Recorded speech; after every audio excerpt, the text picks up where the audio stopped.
Hello everyone, welcome back to TBDpedia, partner setia belajarmu. Gimana kabarnya teman-teman? Semoga teman-teman senantiasa dalam kondisi yang sehat dan bahagia selalu dimanapun teman-teman berada ya. Ketemu lagi kita di sesi Bahso, bahas soal uji kompetensi program studi teknologi Bank Darah. Yang kali ini kita sudah masuk ke episode ke-54. Seperti biasa, sebagai bentuk komitmen dari TBDpedia untuk terus membersamai teman-teman dalam mempersiapkan uji kompetensi, kita hadir 3 kali dalam seminggu, yaitu setiap hari Senin, Rabu, dan Jumat. Di episode ke-54 ini, kita akan membahas sebanyak 3 soal pada area kompetensi keterampilan pelayanan darah dengan subkompetensi pemeriksaan pengamanan darah. Seperti biasa, setiap satu soal, teman-teman harus kerjakan soal tersebut dalam waktu 1 menit ya. Mengingat ada 180 soal dalam uji kompetensi yang harus teman-teman selesaikan dalam 180 menit. Jadi, please jangan di-skip ya kalau kalian nggak mau rugi. Dan tentunya jangan lupa untuk tulis jawaban teman-teman di kolom komentar. Tapi sebelum kita mulai, seperti biasa jangan lupa untuk tunjukin dukungan teman-teman di channel TBDpedia dengan cara klik like, subscribe, nyalakan lonceng notifikasinya, dan jangan lupa untuk share video TBDpedia ke teman-temanmu yang lain ya. Oke teman-teman, apakah sudah siap? Bisa kita mulai ya pembahasan soal kita? Oke, persiapkan diri teman-teman. Yuk kita mulai dari soal yang pertama.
Luar biasa sekali. Gimana teman-teman? Apakah sudah ditulis jawabannya di kolom komentar?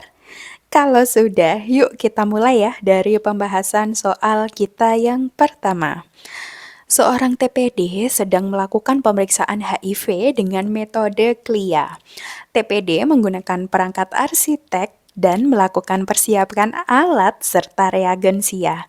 TPD menghomogenkan mikropartikel dengan cara membolak-balikan botol, akan tetapi masih terdapat mikropartikel yang menempel pada botol. TPD sudah mengulangi langkah tersebut, akan tetapi kondisi mikropartikel tetap sama. Apa yang harus dilakukan TPD pada kasus tersebut? Ada opsi A sampai E, dari memasukkan mikropartikel ke dalam alat hingga membuang mikropartikel. Kira-kira apa ya teman-teman jawaban yang paling tepat untuk soal kita yang pertama? Oke, nice. Yaitu C, mengganti mikropartikel. Mengapa demikian?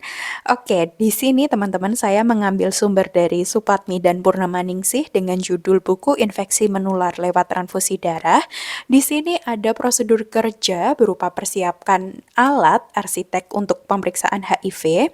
Teman-teman di sini untuk mikropartikel sendiri merupakan salah satu reagensia dalam pemeriksaan IMLTD metode CLIA, yang mana mikropartikel ini merupakan bentuk penyempurnaan dari microwell dari ELISA.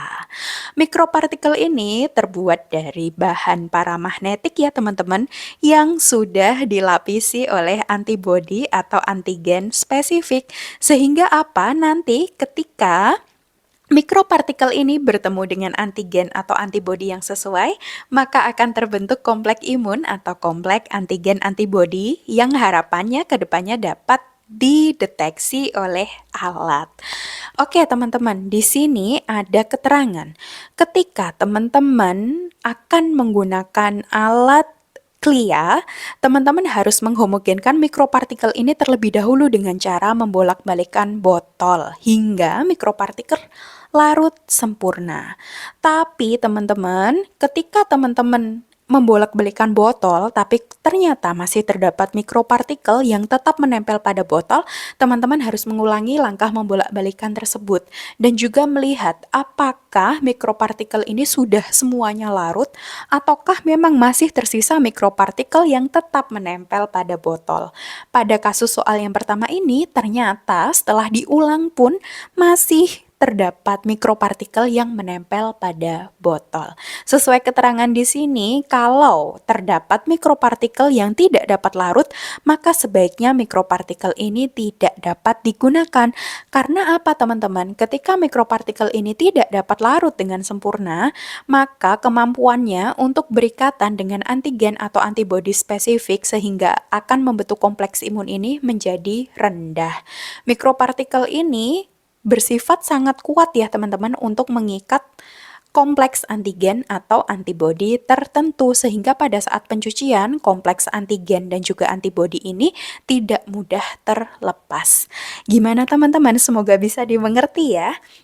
Oke, kita lanjutkan ke pembahasan soal yang kedua. Seorang TPD sedang melakukan uji saring IMLTD parameter HBsAg menggunakan metode CLIA.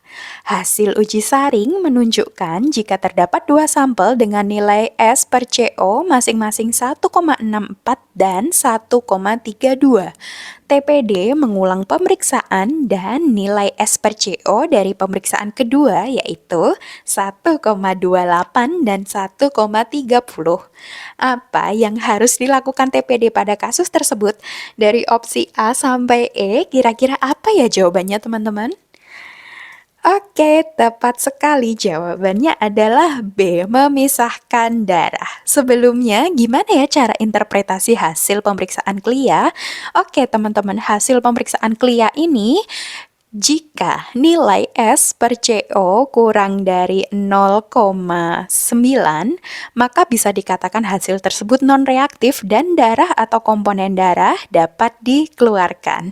Sedangkan jika hasilnya pada kisaran 0,9 sampai 0,99, maka itu termasuk ke dalam gray zone atau tidak dapat disimpulkan hasilnya dan harus kita ulang pemeriksaannya. Dan ketika nilai S per CO lebih dari sama dengan 1, maka hasil pemeriksaan tersebut reaktif. Oke, jadi dari soal ini kita simpulkan dulu ya kalau hasil pemeriksaannya reaktif. Sudah diulang pemeriksaannya dan tetap nih teman-teman hasilnya masih di atas 0, di atas 1. Artinya apa? Ini merupakan sampel yang termasuk ke dalam kondisi sampel repetitif reaktif. Apa yang harus dilakukan? Oke, berdasarkan Peraturan Menteri Kesehatan Nomor 91 Tahun 2015 tentang standar pelayanan transfusi darah, komponen darah yang telah diuji saring IMLTD dengan hasil reaktif harus segera dipindahkan dan disimpan di area yang ditentukan dan area yang aman hingga bisa dimusnahkan. Mengapa harus dipisahkan dulu dan mengapa harus segera dipindahkan dulu? Kenapa sih kok nggak boleh langsung dimusnahkan? Kita harus ingat ya teman-teman kalau pemusnahan komponen darah ini tidak bisa kita lakukan sewaktu-waktu.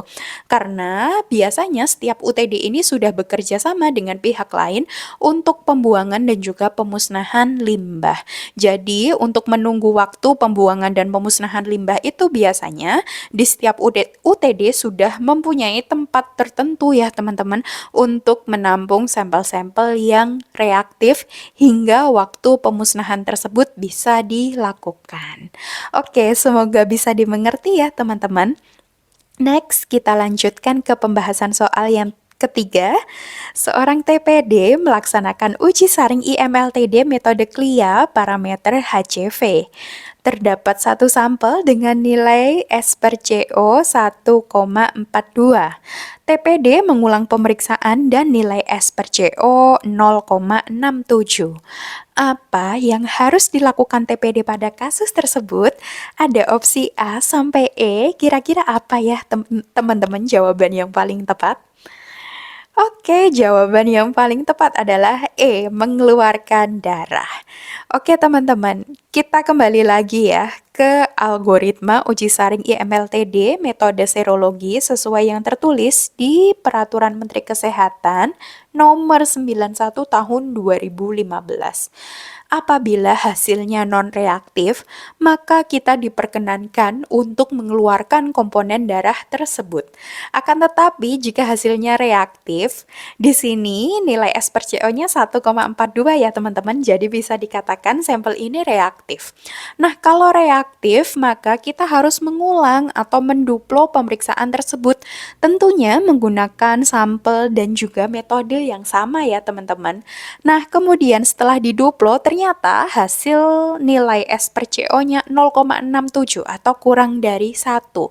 Sehingga setelah pengulangan, hasil ini dinyatakan non-reaktif. Oke, dari algoritma ini bisa diketahui jika didapatkan hasil non-reaktif pada pemeriksaan yang kedua, maka kita selaku TPD diperkenankan untuk mengeluarkan darah atau komponen darah yang diminta. Jadi jawaban yang paling tepat untuk soal nomor 3 ini adalah E ya teman-teman, mengeluarkan darah. Oke teman-teman, gimana? Semoga bisa dimengerti ya pembahasan soal kita kali ini.